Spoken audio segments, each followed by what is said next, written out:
Hello everyone, welcome to our YouTube channel U-Turn Digital. One step towards success. My name is Anil सांकला.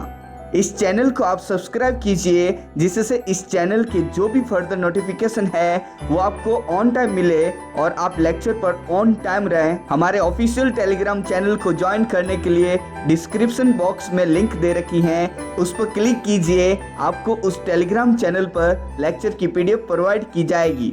दोस्तों, इस video में हम equality inequality के 10 सवाल देखने वाले हैं, लेकिन पहले जो 5 सवाल हैं उसमें आपको ये इन पांचों विकल्पों को देखते हुए आंसर देना होगा.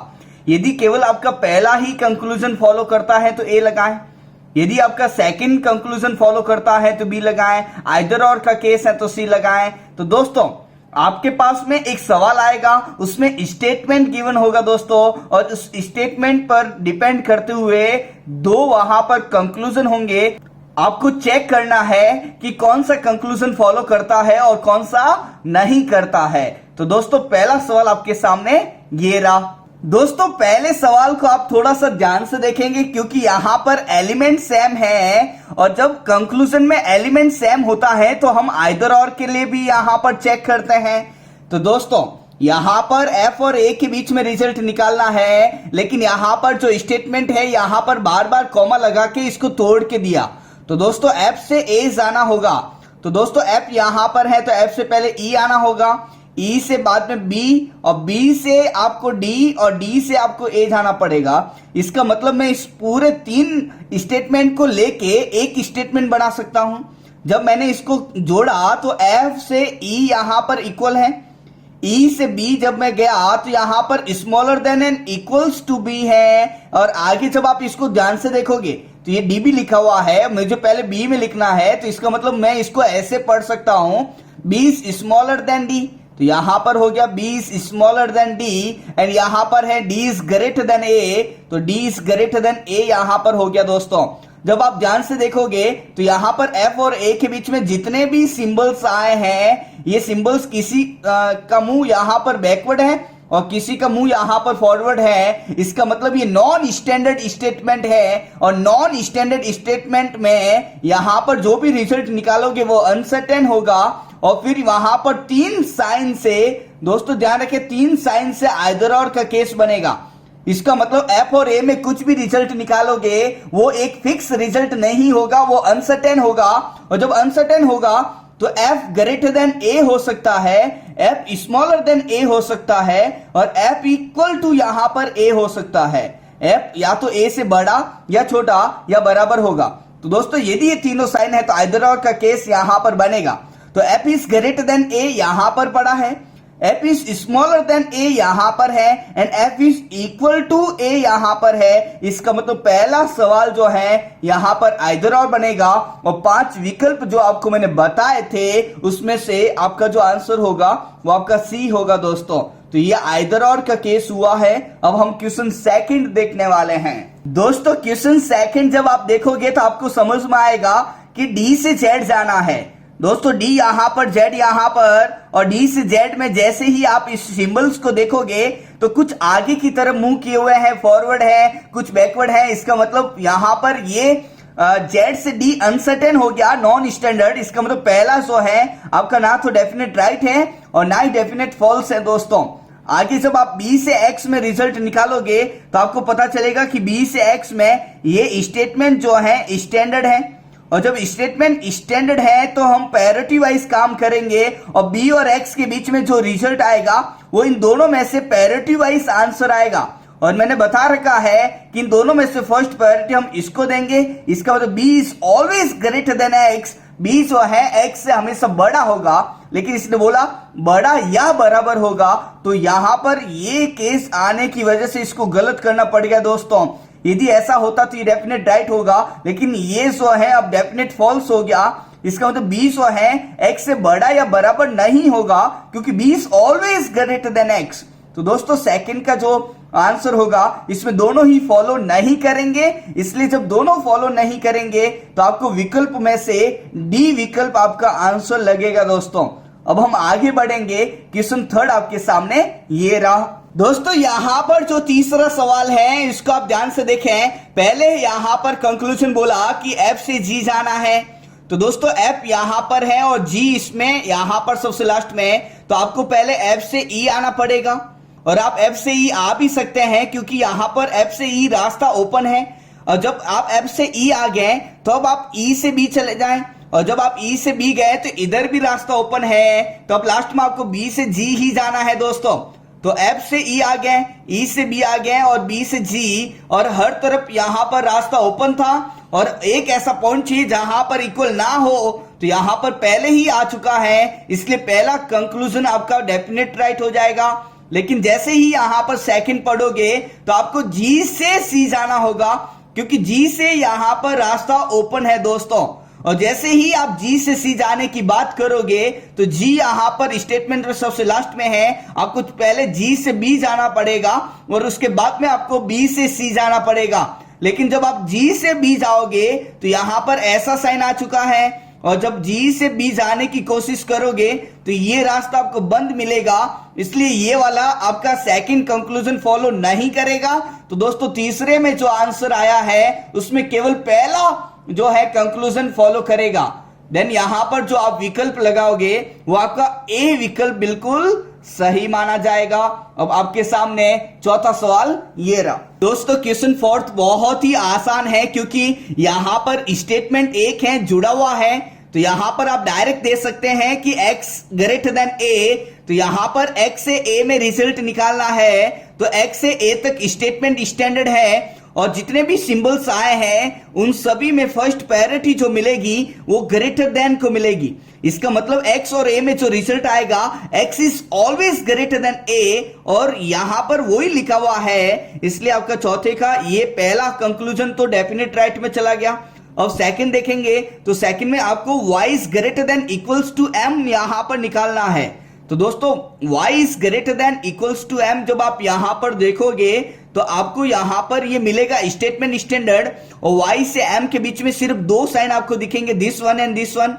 y से z में greater than equals to and z से m में इक्वल टू, इन दोनों में से जो फर्स्ट प्रायोरिटी मिलेगी वो इसको मिलेगी। इसका मतलब y जो है m से बड़ा या बराबर होगा। तो दोस्तों चौथे का जो आंसर आया है वो आपका सेकंड भी आपका डेफिनेट राइट में चला गया और पहला भी आपका सही हो गया। इसका मतलब दोनों कंक्लूजन आपके फॉलो करेंगे, और विकल्प में आपको जो बताया है उसके अकॉर्डिंग जो इसका आंसर हुआ है वो आपका ई विकल्प हुआ है दोस्तों। अब आपके सामने पांचवा सवाल ये रहा। दोस्तों इस पांचवें सवाल को आप ध्यान से देखें, यहां पर जो दो कंक्लूजन दिए हुए हैं इन दोनों कंक्लूजन में एलिमेंट भी सेम है। इसका मतलब ये सवाल आइदर और के केस में जा सकता है, लेकिन आपको यहां पर चेक करना होगा। तो दोस्तों T से Z जाना है, तो जब आप यहां पर T से Z में जाओगे T से X आना पड़ेगा, आ भी सकते हैं, X से S एंड फिर S से Z। इसका मतलब जब आप T से Z जाओगे और एक एलिमेंट ऐसा चाहिए, एक सिंबल ऐसा चाहिए जहां पर इक्वल ना हो, तो T से Z में जब आप गए तो यहां पर दो मिल गए, तो आपका पहला डेफिनेट राइट हो गया दोस्तों। और जब T हमेशा Z से बड़ा है, आप ऐसे भी कर सकते हैं कि ये स्टेटमेंट स्टैंडर्ड है, Z और T में जो रिजल्ट आएगा वो इन तीनों में से फर्स्ट प्रायोरिटी के अनुसार Z is always smaller than T, Z T से हमेशा छोटा होगा जो यहां पर लिखा हुआ है। जब Z हमेशा T से छोटा होगा तो ये डेफिनेट फॉल्स हो गया दोस्तों। इसका मतलब यहां पर पहला सही हो गया और दूसरा गलत हो गया, तो अब आइदर और बनेगा नहीं, आइदर और नहीं बनेगा, इसलिए क्योंकि पहला सही और दूसरा यहां पर डेफिनेट फॉल्स। तो यहां पर पांचवे का जो आंसर होगा उसमें ओनली फर्स्ट कंक्लूजन फॉलो करेगा, तो आपका जो विकल्प के अनुसार आंसर होगा वो आपका ए विकल्प होगा दोस्तों। अब हम आगे बढ़ने वाले हैं, कुछ अच्छे सवाल यहां पर और लेने वाले हैं। क्वेश्चन 6 आपके सामने ये रहा। दोस्तों क्वेश्चन 6 आपके सामने है और इसने बोला कि कौन से विकल्प में ये h is smaller then j ये निश्चित रूप से सत्य होगा। इसका मतलब आपको ये डेफिनेट राइट चाहिए दोस्तों। डेफिनेट राइट में मैं आपको बता दूं कि आपको ये अच्छी तरह से पढ़ना आना चाहिए।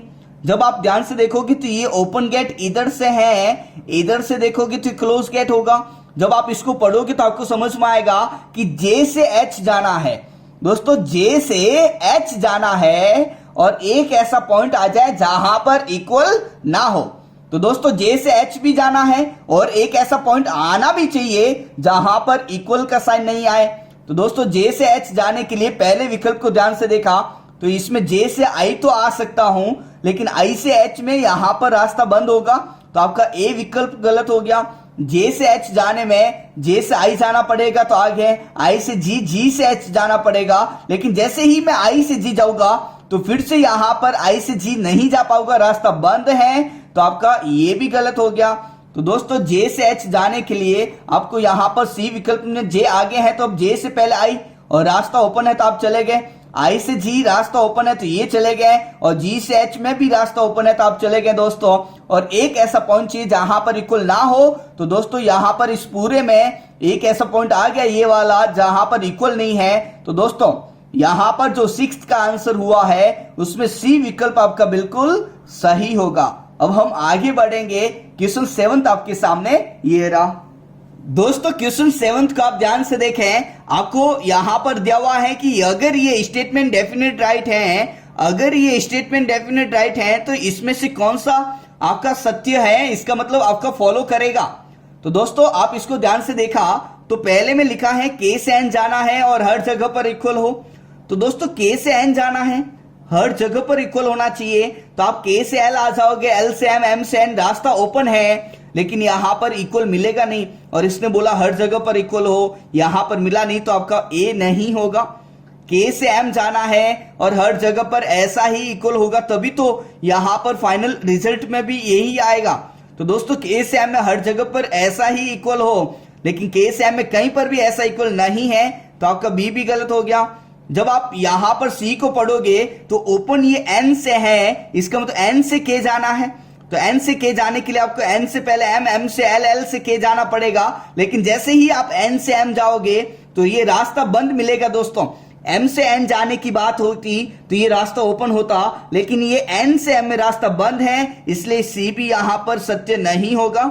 अब आप डी को देखेंगे दोस्तों, जैसे ही डी को देखोगे तो इसने फिर से बोला कि एल से एन जाना तो है, लेकिन ये रिजल्ट लाने के लिए आपको हर जगह पर इक्वल होना ही चाहिए दोस्तों। देखो यहां पर इक्वल इक्वल इक्वल इक्वल तभी रिजल्ट में इक्वल आएगा।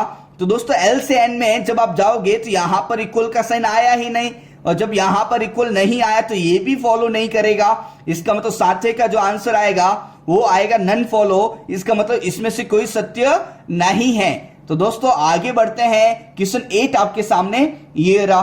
दोस्तों क्वेश्चन 8वां जो है ये 7वें सवाल के जैसा ही है। आपको यहां पर ध्यान देना है कि ये स्टेटमेंट है और आपको बताना है कि कौन सा विकल्प यहां पर सही होगा। तो पहला आप फिर से ओपन गेट के हिसाब से पढ़ोगे तो आपको पता चलेगा कि के से क्यू जाना है और एक ऐसा पॉइंट चाहिए जहां पर इक्वल ना हो। तो दोस्तों के से क्यू जाने में आपको यहां से रवाना होना पड़ेगा, लेकिन के से टी पे नहीं आ सकते, तो फिर आगे भी नहीं जा पाएंगे, तो ए आपका गलत होगा। एम से टी जाना हर जगह इक्वल, तो दोस्तों एम से पहले के और के से टी जाना पड़ेगा, लेकिन एम से के तो आ जाओगे, लेकिन के से आपको रास्ता बंद मिलेगा, इसलिए आपका बी विकल्प भी गलत हो गया। आप जब यहां पर सी विकल्प को चेक करोगे तो क्यू से एम जाना है, तो दोस्तों क्यू से टी आ जाओगे, ओपन है, टी से के ओपन है, लेकिन के से एम नहीं जा पाओगे। के से एम दोस्तों एम से के जाने की बात होती तो हम चले जाते हैं, लेकिन आपको क्यू से एम जाना है, तो क्यू से जब मैं के पे आ गया, लेकिन के से एम की जाने की बारी आई तो रास्ता बंद हो गया, तो ये सी भी आपका गलत हो गया दोस्तों। अब आपके पास में डी बचा हुआ है और इसने बोला कि टी इक्वल टू एम है, तो दोस्तों टी यहां पर एम यहां पर, दोनों में ये अनसर्टेन है। जब अनसर्टेन है तो यहां पर ये फिक्स नहीं होगा, तो ये वाला भी आपका रिजेक्ट हो गया। तो दोस्तों 8वें का जो आंसर हुआ है इसमें भी आपका ई विकल्प बिल्कुल सही होगा। अब हम आगे बढ़ेंगे, क्वेश्चन 9 आपके सामने ये रहा। दोस्तों क्वेश्चन 9 में आपके पास में ये स्टेटमेंट गिवन है W से C, और आपको इसने बोला कि T smaller than equals to V, ये आपको डेफिनेट राइट बताना है। तो यहां पर हैश की जगह पर आपका कौन सा सिंबल आएगा? तो दोस्तों मैं आपको बता दूं कि ये टीवी में लिखा हुआ है और आगे V और पीछे T है, तो इसको मैं T smaller than equals to V को मैं लिख सकता हूं V is greater than equals to T। इसका मतलब आपको ये चाहिए, तो इसका मतलब ये सेम होता है कि आपको ये चाहिए V T से बड़ा या बराबर होना चाहिए। तो दोस्तों इसका मतलब आपको जब ये चाहिए तो ये तभी आएगा जब स्टेटमेंट स्टैंडर्ड होगा। V से T जाना होगा और यहाँ पर हर जगह पे इक्वल होना चाहिए। तो दोस्तों V से T में जब आप जाओगे तो रास्ता ओपन करना पड़ेगा। जब रास्ता ओपन करोगे तो यहाँ पर हैश की जगह पर या तो ये रखना पड़ेगा या ये रखना पड़ेगा या फिर ये रखना पड़ेगा, तभी आपका V से T में आपका आंसर आएगा ग्रेटर देन इक्वल्स टू का। लेकिन जब आपने ये रख दिया दोस्तों तो यहां पर फर्स्ट प्रायोरिटी में V is greater then T हो जाएगा, हमको तो ग्रेटर देन और इक्वल्स टू चाहिए, ये रिजेक्ट करना पड़ेगा। दोस्तों ध्यान रखें, यहां पर इक्वल हैश की जगह पर इक्वल ये रख दिया तो आपको मालूम है कि V equal to R and R equal to T, तो इसका फाइनल रिजल्ट जो है V इक्वल टू T हो जाएगा। हमको ग्रेटर देन और इक्वल्स टू चाहिए, इसका मतलब ये भी रिजेक्ट हो गया। तो V R और T में जब आपको ये वाला रिलेशन चाहिए तो आपको ये ही रखना पड़ेगा। इसको रखने से इन दोनों में फर्स्ट प्रायोरिटी इसको मिल जाएगी and V is greater than equals to T आपका आंसर आ जाएगा। इसका मतलब 9th का जो आंसर हुआ है वो ग्रेटर देन और इक्वल्स टू हुआ है। तो दोस्तों 9th का जो आपका बी विकल्प होगा वो आपका डेफिनेट राइट होगा। तो अब हम आगे बढ़ते हैं, क्वेश्चन 10 आपके सामने ये रहा। दोस्तों यहाँ पर 10th सवाल है, आपको स्टेटमेंट गिवन है और इस स्टेटमेंट को देखते हुए आपको बताना है कि ये पांचों विकल्पों में जो कंक्लूजन है वो कौन सा सत्य है, मतलब फॉलो करेगा। तो दोस्तों J से N तक आप जब ध्यान से देखोगे तो J यहां पर है और N यहां पर सबसे लास्ट में, और इनके बीच में जितने भी सिंबल्स आए हैं 4 सिंबल आगे की तरफ फॉरवर्ड है और एक पीछे की तरफ। इसका मतलब J और N में जो भी रिजल्ट निकालोगे वो अनसर्टेन होगा दोस्तों। अब यहां पर B है, B में जब आप ध्यान से देखोगे तो C और L के बीच में रिजल्ट निकालना है और C और L के बीच में फिर से देखोगे तो एक साइन फॉरवर्ड और एक साइन बैकवर्ड, इसका मतलब फिर से ये अनसर्टेन हुआ है। तो B भी आपका अनसर्टेन होगा। C विकल्प हम देखने वाले हैं और इसमें M और J के बीच में रिजल्ट निकालना है।